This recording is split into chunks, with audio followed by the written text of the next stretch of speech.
자, 이제 하나님의 말씀 우리 함께 나누겠는데, 우리 말씀 나누기 전에 한번 고백하고 말씀을 좀 오늘 나눴으면 좋겠습니다.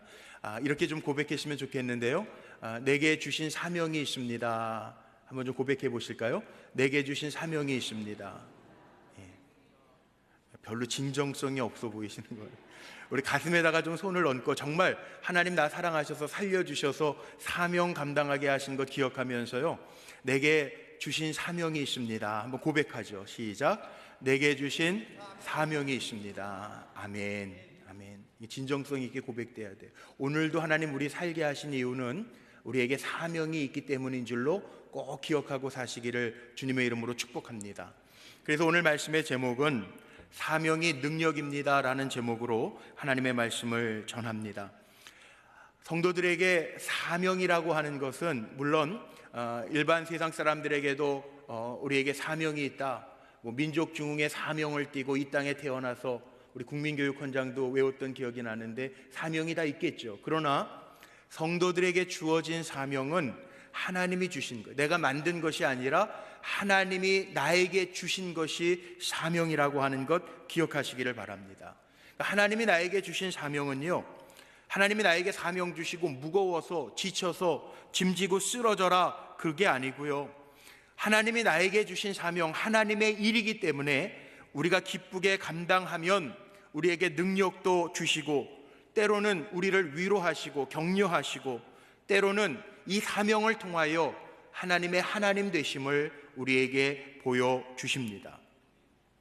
그래서 우리는 사명이 나에게 주어질 때요, 나는 못해요 그럴 것도 없어요. 그리고 내가 하는 것으로 착각해서도 안 돼요.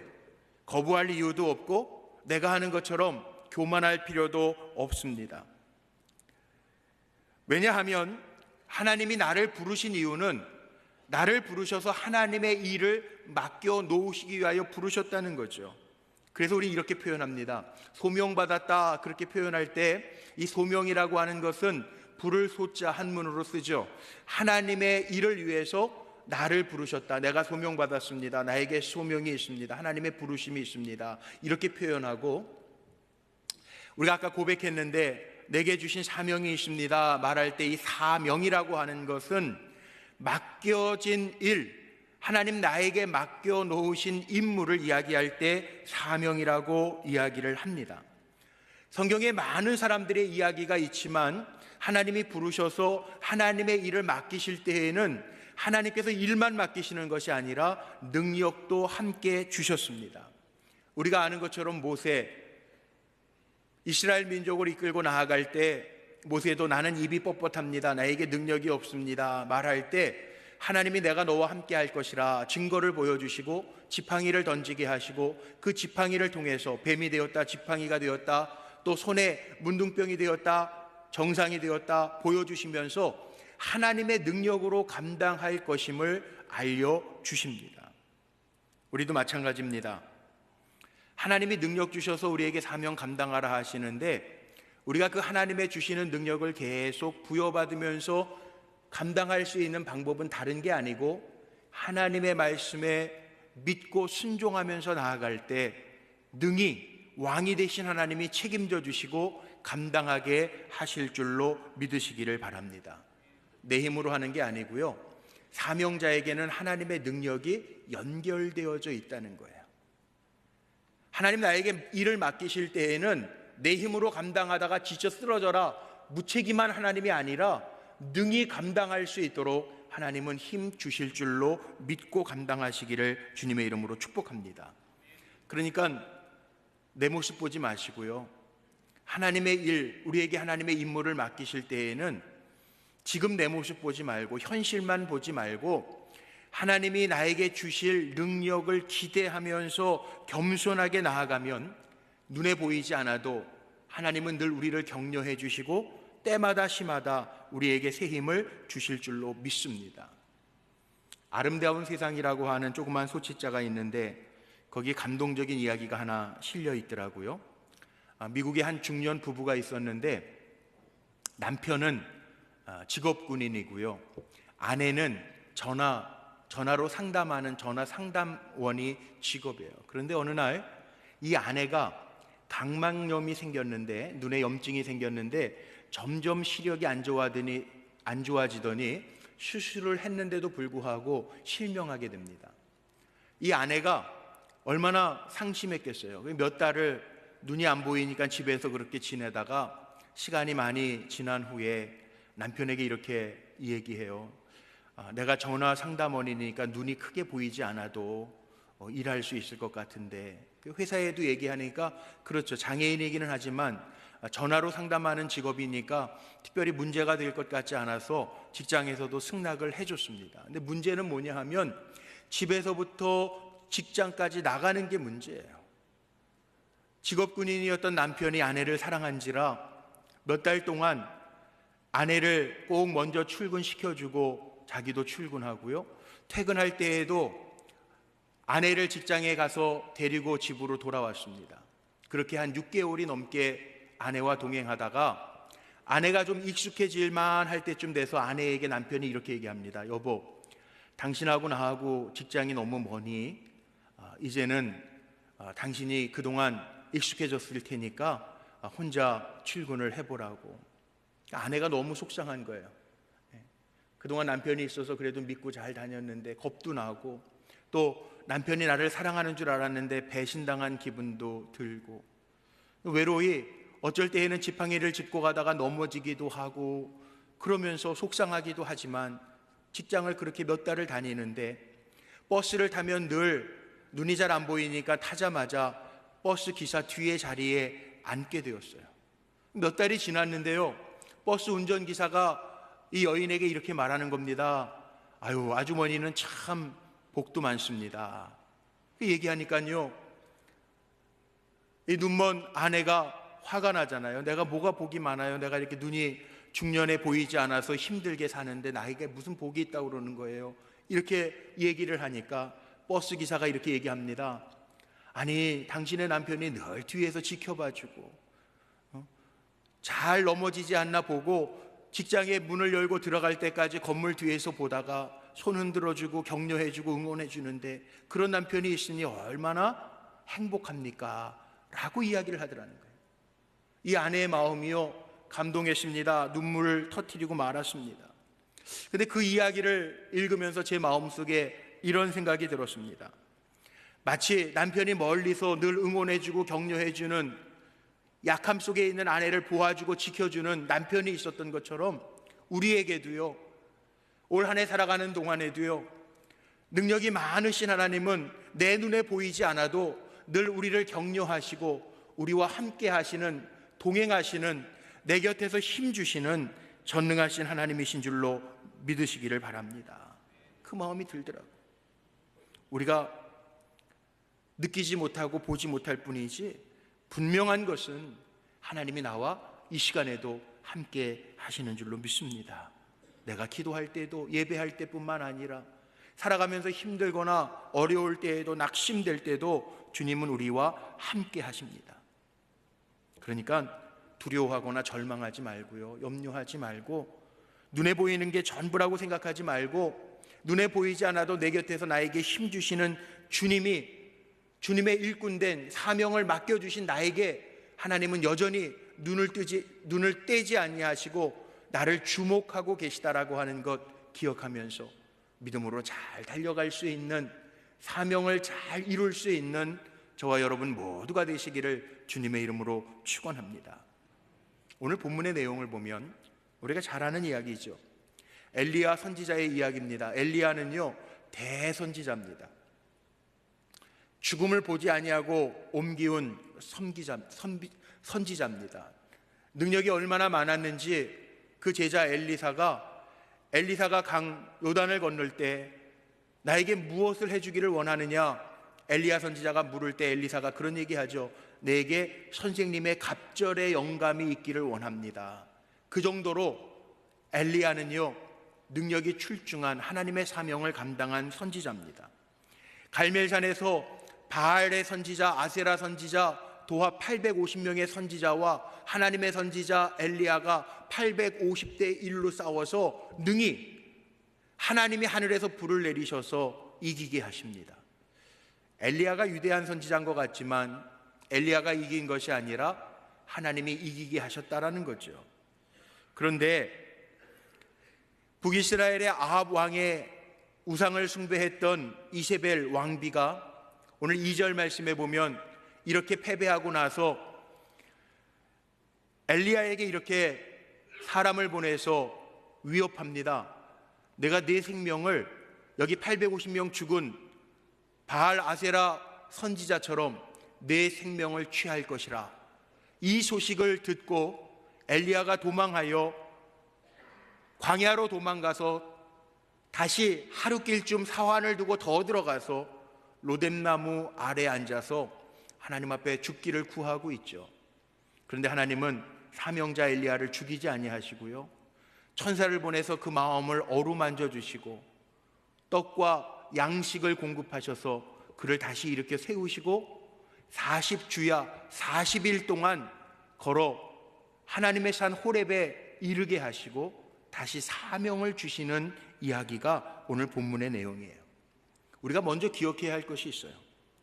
우리가 사명을 잘 감당하더라도 나에게, 우리 고백한 것처럼 내게 주신 사명이 있습니다 고백하고 살다가도 사명을 감당함에도 불구하고 우리에게도 엘리야 선지자가 경험한 것과 같은 어려움이, 힘들 때도 반드시 있다는 거예요. 방심하면 안 돼요. 왜냐하면 우리가 이 땅에 살아가는 동안에는 영적인 전투가 수없이 일어납니다.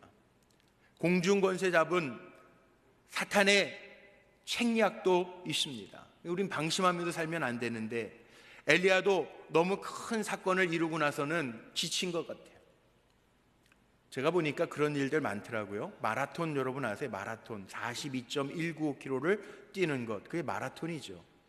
우리나라 이봉조 선수나 황용조 선수나 이 마라톤 하고 나면요, 다 완주하고 나서 쓰러져요. 전심전력해서 뛰고 나서는요, 마지막 테이프를 끊고 나서는 다 지쳐서 쓰러지더라고요. 얼마 전에 아시안컵 축구도 했는데 축구 선수들이 90분 동안 정말 열심히 경기하고 나면요, 다 그라운드에 누워서 다리를 꺾기도 하고 쥐가 나기도 하고 지치더라고요. 아무리 잘하는 선수도 전심전력해서 힘을 다 쏟고 나면 지치는 것, 언제나 힘 있는 것도 아니고요, 언제나 마라톤 뛰기 전과 후가 동일한 것은 아니에요. 그게 사람이에요. 엘리야도요 사람이라고요. 야고보서 5장 말씀에 보면 그런 말씀이 나옵니다. 엘리야 선지자도 우리와 성정이 같대요. 마음이 같은 사람이라는 거죠. 엘리야도 큰 사명을 감당하고 지쳤습니다. 그래서 하나님 앞에 기도하는데 4절 말씀에 보니까 이렇게 기도하죠. 여호와여, 넉넉하오니 지금 내 생명을 거두시옵소서. 나는 내 조상들보다 낫지 못합니다. 나도 사람이라는 거예요.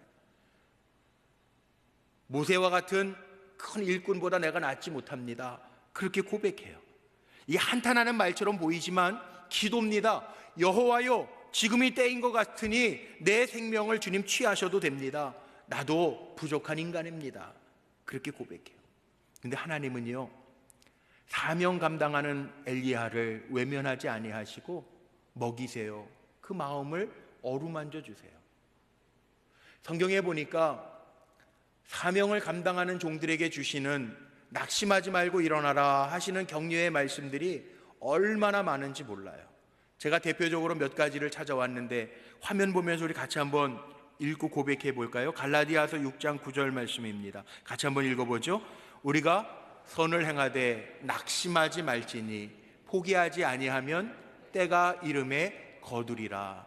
고린도후서 4장 1절입니다. 그러므로 우리가 이 직분을 받아 긍휼하심을 입은 대로 낙심하지 아니하고, 고린도후서 4장 8절이요, 우리가 사방으로 우겨싸움을 당하여도 쌓이지 아니하며 답답한 일을 당하여도 낙심하지 아니하며, 누가복음 18장 1절이요, 예수께서 그들에게 항상 기도하고 낙심하지 말아야 할 것을 비유로 말씀하여, 에베소서 3장 13절, 그러므로 너희에게 구하노니 너희를 위한 나의 여러 환난에 대하여 낙심하지 말라. 이는 너희의 영광이니라. 아멘. 선을 행하다가도 낙심하지 말라는 거예요. 사람들이 알아주지 않는다고, 핍박받는다고 낙심하지 말라는 거예요. 우리에게 직분 주신 거 감당하다가도 낙심하지 말라는 거예요. 기도하다가도 내가 정한 때에 이루어지지 않았다고 낙심하지 말라는 거예요. 사명 가지고 계속 달려가면 때로는 사방으로 우겨싸임을 당하고 답답한 일을 만날지라도 낙심하지 아니하면 하나님께서 다시 우리를 세워 일하심을 보여주신다라고 하는 약속이에요. 사도 바울이 복음 전하는 하나님이 기뻐하시는 일을 행하다가 옥에 갇혔습니다. 그런데 그 옥에 갇힌 사도 바울, 하나님의 일꾼이 옥에 갇힌 것을 보고 낙심하는 에베소 교회 성도들을 향해서도 사도 바울은 이야기합니다. 이것 가지고 낙심하지 마라. 오히려 이것이 너희에게는 영광이 될 것이라고 이야기합니다. 우리 모두가 사명자인데요, 낙심하지 마십시오. 오늘 주시는 이런 말씀들이 우리에게 격려가 되고 위로가 되시기를 주님의 이름으로 축복합니다. 우리 성도들이 하나님의 일꾼으로 살아가면서 혹 낙심될 때, 사명이 무거울 때 우리가 기억해야 할 것이 있습니다. 오늘 말씀의 제목을 제가 만든 것처럼 사명이 능력인 이유가 분명히 있는데 이유가 있습니다. 사명자에게는요, 하나님의 말씀이 있어요. 생명의 말씀이 있어요. 능력의 말씀이 있어요. 우리를 살게 하시는 영의 말씀이 있어요. 그렇기 때문에 사명 가지고 달려가면 하나님의 말씀이 있어 그것으로 인하여 낙심을 이기고 넉넉하게 승리하게 될 줄로 믿습니다. 2절 말씀에 보니까 엘리야가 낙심하게 된 이유가요, 이 이세벨의 위협 때문에 그래요. 내 생명을 저 선지자들처럼 갖게 하겠다, 죽여버리겠다는 얘기예요. 사람의 말을 들으니까 얼마나 기가 막힙니까? 그런데 우리는 사람의 말에 귀 기울이면요, 낙심할 수도 있어요. 우리는 사람의 말에 귀 기울이는 사람들이 아니라 하나님의 말씀에 귀 기울이며 살아야 살게 될 줄로 믿습니다. 그런데 사람의 말인지 하나님의 말씀인지 우리가 어떻게 구분할 수 있을까? 요즘에 주보에 나눠드린 성경 읽기표에 의하면 지금 민수기 읽고 계시죠? 엊그저께 우리 민수기 13장, 14장 다 읽으셨을 텐데, 민수기 말씀에 보면요, 모세가 12두령을 택해서 가나안 땅을 정탐하고 돌아오게 합니다. 10명의 정탐꾼은 이렇게 보고하죠. 그들에 비하면, 가나안 땅에 살고 있는 원주민에 비하면 우리는 메뚜기 떼에 불과합니다. 그렇게 얘기해요. 이건 사람의 말이에요. 왜? 사람으로 눈으로 보고 확인한 것만 얘기하니까. 그런데 갈렙과 여호수아는 뭐라고 이야기하냐 하면 민수기 14장에 분명하게 이렇게 얘기합니다. 그들은 우리의 먹이입니다. 이전 성경으로 보면 그들은 우리의 밥입니다. 근데 이건 하나님의 말씀이에요. 왠지 아세요? 하나님이 이미 약속하셨거든요. 내가 그 땅을 너희에게 주겠다라고 약속하셨거든요. 그러니까 하나님의 말은 뭐냐 하면, 하나님의 말씀은 이미 약속해 놓으신 것, 이미 우리에게 주신 것, 하나님의 말씀은요, 생명이고 축복이고 평안이고 소망이 하나님의 말씀이에요. 근데 사람의 말은요, 상처고 투기고 시기고 죽음이에요. 이건 사람의 말이에요. 사명을 따라 사는 저와 여러분들이 하나님의 말씀도 잘 듣고 받아야 되겠지만, 우리도 살아가면서 갈렙과 여호수아처럼 하나님의 말씀을 전하는, 하나님의 말씀을 믿음으로 선포하는 백성이 되시기를 주님의 이름으로 축복합니다. 두 번째, 사명이 능력인 이유는 주님께 맡기고 내려놓고 의지할 때 주님이 하시기 때문에 사명이 능력입니다. 내가 하려고 하면 짐이 되죠. 내가 하려고 하면 지치죠. 그래서 주님이 우리에게 말씀하신 게 있어요. 베드로전서 5장 7절 말씀해 보니까 우리 소리내서 같이 한번 읽어볼까요? 너희 염려를 다 주께 맡기라. 이는 그가 너희를 돌보심이라. 주님께 맡기래요. 시편 55편 22절 말씀에 보면 같이 읽어보죠. 내 짐을 여호와께 맡기라. 그가 너를 붙드시고 의인의 요동함을 영원히 허락하지 아니하시리로다. 아멘. 내 짐을 하나님 앞에 맡기래요. 그러면 하나님이 붙들어 주신대요. 사명자는요, 내가 감당하는 게 아니고요, 주님 앞에 내려놓을 때 주님이 하십니다.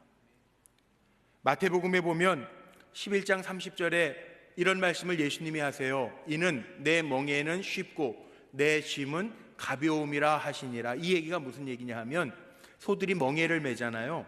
근데 멍에를 매는데 주님이 같이 매주신다는 거예요.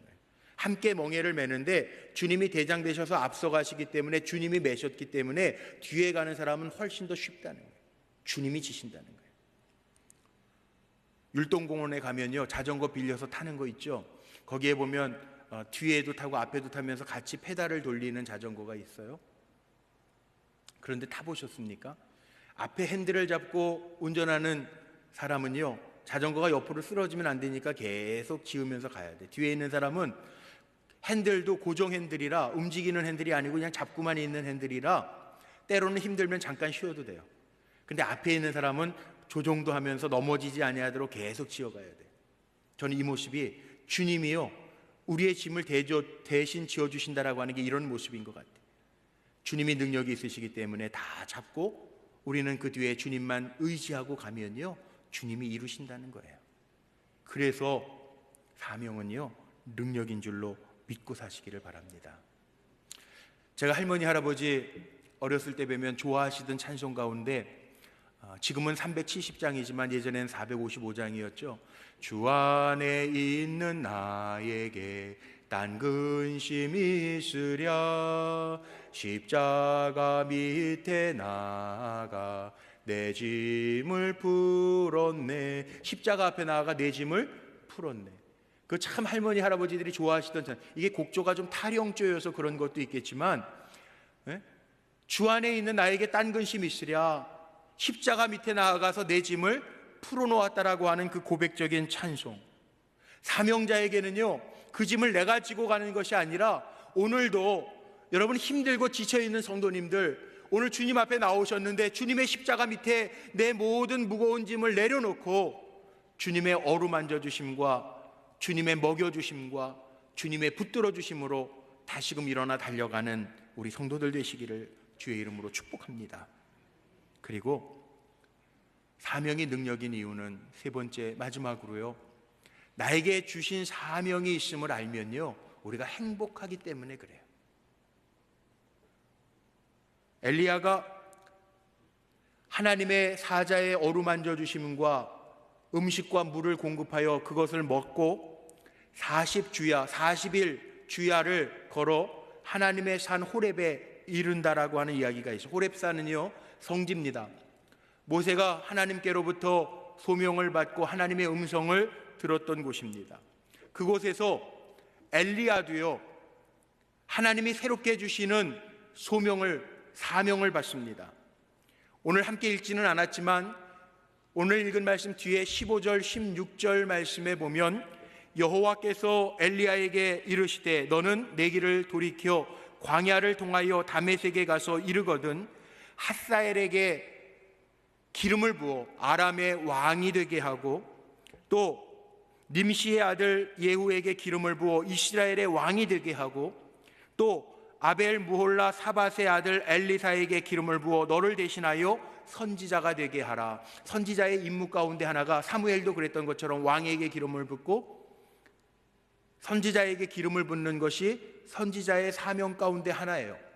제가 목사로서 성도들을 잘 이끌고 또 때마다 하나님의 말씀을 전하는 것이 저의 사명인 것처럼, 선지자에게 사명이 있는데 다시금 엘리야에게 하나님의 주시는 사명이 주어져요.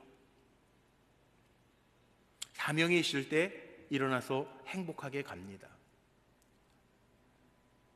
우리 흔히 그렇게 얘기하죠. 살아야 될 이유가 분명히 있는 사람은요, 어떤 시련이 와도요 견뎌냅니다. 네.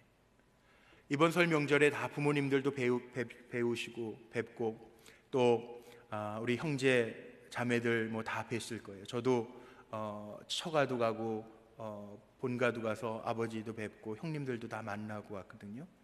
근데 저희 아버지도 이제 연세가 90이 다 되셨는데 건강하세요. 아버지 건강하신데 식사 같이 다 하고 또 이야기 나누다가 이런 얘기가 나왔어요. 요즘에 우리 부모님들, 어르신들이 치매 때문에 많이 어려운 분들이 좀 있잖아요. 근데 우리 형님들, 장모님들이 생전에 계시고 장인어른들은 다 돌아가셨는데 장모님들이 생전에 계신데 치매를 앓고 계시는 장모님 두 분이 다 치매를 앓고 계셔서 치매 얘기가 좀 나왔어요. 이제 등급을 받으면 하루에 4시간씩은 그 간병인이 와서 도와주는 얘기도 하고 이렇게 얘기하다 보니까 저희 아버지가 얘기를 들으시다가 건강하신데 저희 아버지가 원로 장로님이신데요. 이렇게 얘기하시는 거예요. 그러게 성경에 보면은 장수의 복이 큰 축복인데 요즘 와서 이렇게 생각해 보니까 건강하게 오래 살아야지 무조건 오래 사는 것만 가지고는 복이라고 얘기하기는 좀 그렇다. 이 얘기를 하시니까 우리 형제 셋이요 정신이 바짝 드는 거예요. 아니라고, 아버지 사명 있잖아요. 이렇게 명절 때 예배 말씀은 제가 전하지만 저희 아버지가 축복기도 해주시거든요. 손주들, 자녀들 손주 기도해 주시는데 아버지가 이렇게 축복기도 해주시니까 우리 자녀손들이 은혜 가운데 잘 있잖아요. 아버지 기도의 사명 있으시잖아요. 그랬더니 조금 마음이 조금 어두워졌다가 밝음이 돌아오더라고요. 그래요. 여기 우리 연세 많으신 우리 원로 장로님들도 계시고 권사님들도 계신데요. 나는 젊지 않으니까 사명 없어. 아니에요. 물론 이렇게 저 뒤에 계신 우리 잠바 입고 계시는 주차 관리위원 권사님 집사님들도 계시지만 몸으로 뛰는 사명도 있지만 또 뭐 주방에서 밥하는 사명도 있고 예배위원들 사명도 있지만요, 기도의 사명도 있고요, 예배 자리에 주님을 찬양하는 자리에 믿음의 선배로 앉아 계시는 것도 사명이에요. 이게 다 귀한 사명이에요. 사명이 있다라고 하는 거, 여러분 이게 행복한 거예요. 요나가 하나님이 사명 주셨을 때 그 사명을 피하여 다시스로 내려갈 때는요 고난이 있었습니다. 물고기 뱃속에 갇혀서 행복하지 않았습니다. 그런데 요나가 다시금 깨닫고 하나님이 주신 사명의 자리 느느웨에 갔을 때 말씀의 능력이 나타났고 하나님의 기적이 임했습니다. 내가 있어야 될 자리, 나에게 주신 사명, 이거 귀하게 여기고 달려갈 때 우리 안에는 행복함이 있게 될 줄로 믿습니다. 헬렌 켈러 여사가 많은 명언을 남겨놓았는데 그가 남겨놓은 말 가운데 이런 말이 있어요.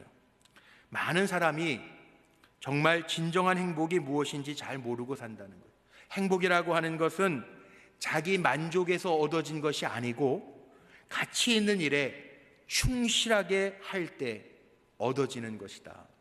하나님 나에게 주신 일 귀하게 여기면서 감당할 때 우리는 행복할 수 있다는 거예요.